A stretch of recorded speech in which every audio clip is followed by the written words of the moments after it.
Ya, pemirsa Anda masih menyaksikan Kabar Petang dan kita coba kupas sedikit mengenai pernyataan dari Presiden Joko Widodo beberapa waktu lalu yang menyatakan bahwa Presiden memiliki hak politik dan boleh-boleh saja berkampanye. Bagaimana Prof. Burhan? Ya, memang kalau dari sisi aturan mungkin tidak ada yang dilanggar ya. Meskipun lagi-lagi dari sudut pandang etika bisa menimbulkan banyak kritikan. Jangan lupa ketika Presiden menyampaikan pernyataan tersebut, itu di samping kanan kirinya selain ada Menteri Pertahanan, Pak Prabowo yang notabene sedang maju, juga ada Panglima TNI kan.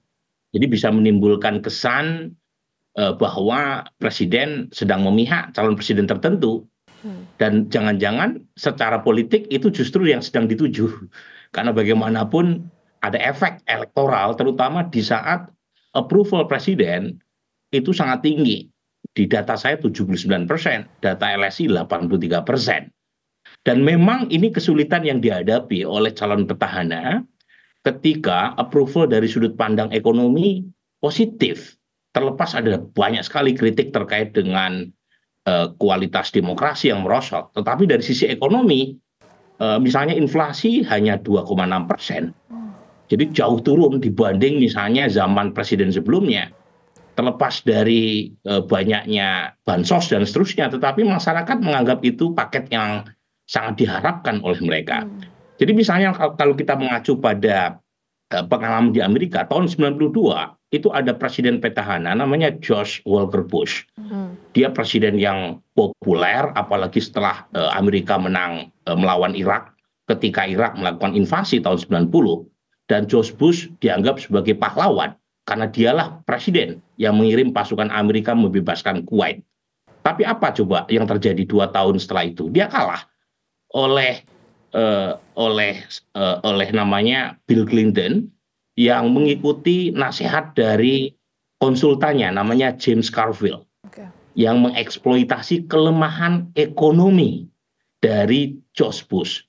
Jadi ada yang sangat terkenal tuh, it's the economy stupid. Jadi mau apapun, mau hebat seperti apapun George Walker Bush, pahlawan yang dianggap membebaskan Kuwait dari Irak sekalipun, ketika ekonomi buruk di bawah kendali dia, maka dominasi presiden di bawah Republikan habis tuh oleh Partai Demokrat. Nah itu yang tidak terjadi sekarang ini. Di zaman Pak Jokowi, lepas dari apapun meskipun impor naik, tetapi ekonomi cukup kuat variabel dan fundamentalnya. Lepas dari misalnya soal kita harus fair kan mengatakan bahwa terjadi resesi demokrasi kan, tetapi ternyata masyarakat lebih peduli inflasi ketimbang demokrasi. Nah ini yang kemudian menyulitkan buat 01 dan 03 untuk membawa narasi terutama yang berkaitan dengan aspek ekonomi.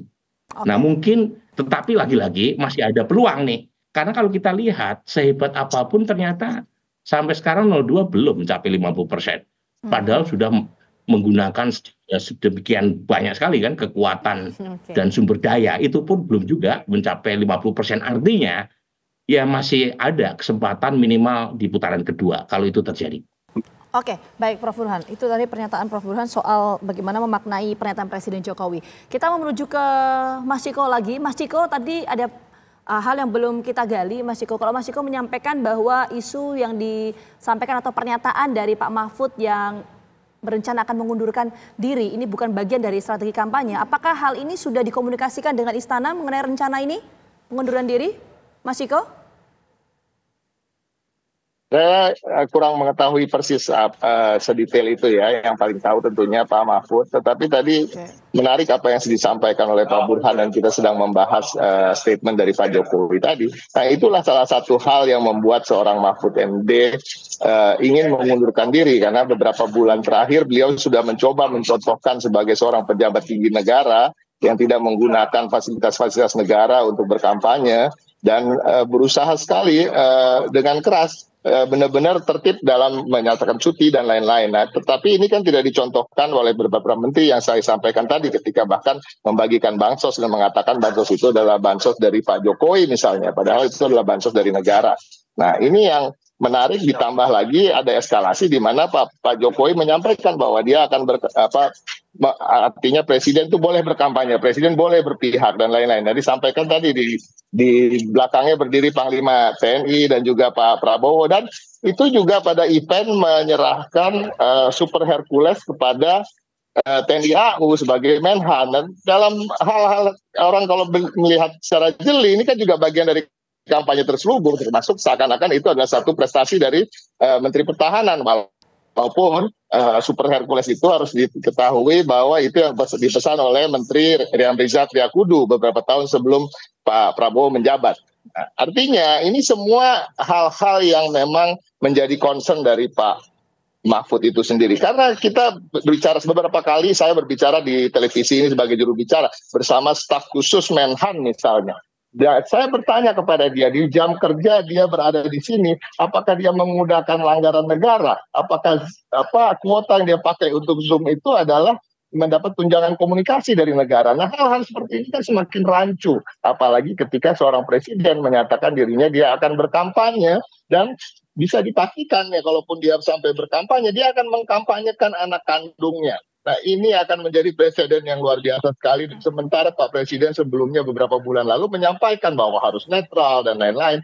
Dan itu semua ada rekam jejak digitalnya di video dan lain-lain. Ini hal yang memang menjadi concern. Jadi kembali dari pertanyaan yang diulang-ulang tadi bahwa kenapa mengkritik, ya kan, apakah akan terus mengkritik? Setiap kali ada hal-hal seperti ini tentu akan kami respon dengan kritik yang semakin keras pelanggarannya yang kita lihat, semakin keras juga kritiknya. Oke, Mbak Putri, lalu bagaimana dari 02 merespon juga kritikan-kritikan dari 01, 03, atau mungkin ada isu lain yang akan disampaikan di sisa masa kampanye karena masih ada satu kali debat juga yang nanti akan dijalani oleh masing-masing capres? Ya, kalau kami memang dari dulu kita fokus pada program-program yang dikedepankan oleh Paslon 02. Tentu sudah sering didengar juga bahwa komitmen kita selain untuk melanjutkan apa yang telah dilaksanakan sebaik mungkin oleh Pak Jokowi di pemerintahan ini, landasan hukum untuk ibu kota negara baru, pembangunannya juga sekarang sudah dalam progres yang baik. Kita juga akan melanjutkan berbagai program perlindungan sosial yang telah berhasil. Tidak hanya bansos misalnya seperti program Keluarga Harapan, kredit Mekar yang sudah berhasil memandirikan banyak perempuan dan juga kelompok-kelompok yang selama ini tidak punya akses untuk ke dunia keuangan, dan berbagai program untuk anak-anak muda yang selama ini menjadi salah satu pencapaian Pak Jokowi, misalnya seperti beasiswa yang sekarang diberikan untuk anak-anak unggul dari Indonesia. Jadi komitmen kita tentu untuk tetap melanjutkan seluruh program tersebut, dan itu yang tetap akan menjadi fokus kita selama sisa masa kampanye yang tinggal 18 hari ini. Jadi kalau dari dulu Paslon 02 ini biasanya fokusnya ke program sendiri, kita jarang ngulik-ngulik programnya orang lain, karena kalau kita ngulik program orang lain nanti lupa bahwa fokus kita tentu harus pada visi misi dan program kerja sendiri. Karena yang harus kita pikirkan bukan hanya programnya, tapi bagaimana mengkonsolidasikan kekuatan politik di DPR dan pemerintah misalnya untuk membuat landasan hukum bagi program tersebut, anggarannya nanti dari mana saja, bagaimana bisa mengefektifkan implementasi programnya sampai ke level masyarakat misalnya, dan bagaimana itu program bisa langsung jalan ketika Pak Prabowo dan Mas Gibran menjabat insya Allah sebagai presiden dan wakil presiden di akhir tahun 2024 ini. Jadi itu yang akan kita lakukan selama sisa masa kampanye nanti. Oke, baik. Kalau dari Paslon 01, Mas Huda, apalagi yang akan dikulik dalam memanfaatkan sisa masa kampanye? Mas Huda?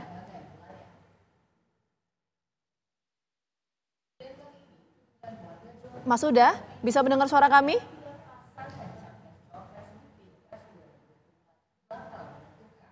Mas Halo, Huda? selamat petang Mas Saiful Huda.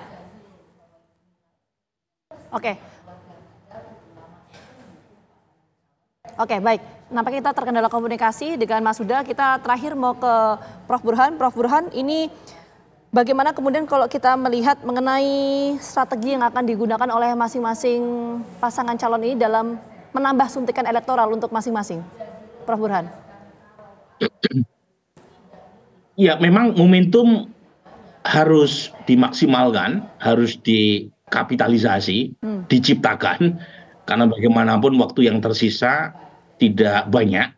Jadi perlu kejutan-kejutan, perlu terobosan-terobosan ya.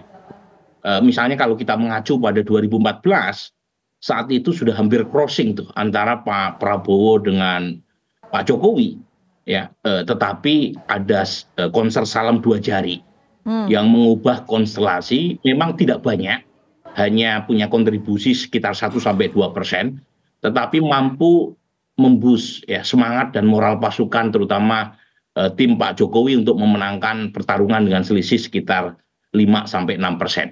Nah, saya kira cara-cara semacam itu bisa ditiru, meskipun tentu tidak bisa 100% direplikasi, tetapi menurut saya perlu ada semacam boosting dari semua paslon, tentu dengan tujuan yang berbeda-beda ya. Untuk paslon 02 karena selisihnya sangat aman secara statistik, PR yang masih sekarang mereka kejar dan belum tercapai adalah mencapai angka 50%. Jangan lupa 50% dalam survei itu pun itu masih margin of error. Jadi terkait dengan dugaan parameter apakah mencapai 50% pasti satu putaran belum tentu juga. Ya, karena kita tahu dalam survei itu tidak ada yang namanya kepastian, yang ada adalah probabilitas. Jadi tidak ada kepastian, tidak juga ada kemustahilan. Jadi dua-duanya dimungkinkan. Nah, ini yang saya kira akan terus dikejar, termasuk juga paslon 01 dan 02, terutama untuk memperpanjang nafas pertarungan hingga Juni tahun ini. Oke, baik. Sayang sekali Mas Saiful Huda tadi terputus komunikasinya dengan kita semua, tapi terima kasih Mas Saiful Huda dari 01, kemudian Mbak Putri. Oke, baik. Tersambung sedikit Mas Saiful Huda, sedikit saja. Apalagi yang akan dikulik untuk memanfaatkan sisa masa kampanye dari 01? Ya, kami punya forum yang terus dapat respon luar biasa dari anak-anak muda, dari semua kalangan, Desak Anies dan Selepet Imin. Kita ingin menguatkan ini, kita akan terus keliling di sisa waktu 18 hari di kota-kota yang konteksnya memang kami merespon undangan. Karena banyak anak-anak muda di berbagai kota besar di Indonesia yang mengundang melalui acara Desak Anies dan Selepet Imin. Kita akan datangi dan kami ingin memastikan semua stakeholder yang ada di Indonesia bisa menangkap dan bisa berdialog secara baik dari agenda perubahan yang kami usung melalui pasangan Amin. Oke, baik. Nampaknya semua punya semangat yang tinggi untuk memanfaatkan possibility di sisa-sisa akhir masa kampanye. Kita tunggu kejutannya dari masing-masing paslon. Mas Saiful Huda, Mbak Putri, dan Mas Ciko serta Prof Burhan. Terima kasih sudah bergabung sore hari ini di Kabar Petang. Sehat selalu semua.